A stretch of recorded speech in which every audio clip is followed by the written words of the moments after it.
hindi maitago ng singer-songwriter na si Yang Constantino, ang kanyang kasiyahan at kilig matapos maging bahagi ng inaabangang serye ni Coco Martin na Sigabo. Si Yang pala ang boses sa likod ng official theme song ng naturang teleserye na malapit ng mapanood ng publiko. Ayon kay Yang, ipinadala na lamang sa kanya ni Coco ang kantang siya mismo ang sumulat.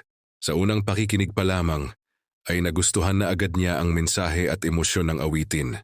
Nagbiro pa na nga ang singer na tila singer-songwriter na rin umano. Si Coco dahil sa ipinakitang husay nito sa pagsulat ng kanta.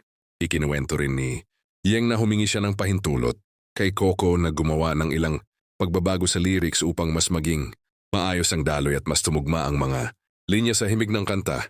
Agad naman daw itong pinayagan ng aktor-direktor dahil sa naging maayos na pagtutulungan nila. Mas nabigyang buhay ang awitin at naging mas malalim ang dating nito. Ayon kay Yang, nakatulong ang ilang adjustments pang mas maging natural ang pagkakaawit at mas maiparating ang emosyon ng tema ng serye. Sa kalaunan, nagdesisyon umano si Coco na hindi lamang gawing theme song ang awitin kundi buuin ito bilang isang full-length song. Dahil dito, mas maraming tagahanga ang makakapakinggan at makaka-appreciate sa buong komposisyon. Marami na ngayon ang excited na marinig ang kabuang kanta at mapanood kung paano nito bibigyang kulay ang kwento ng Sigabo.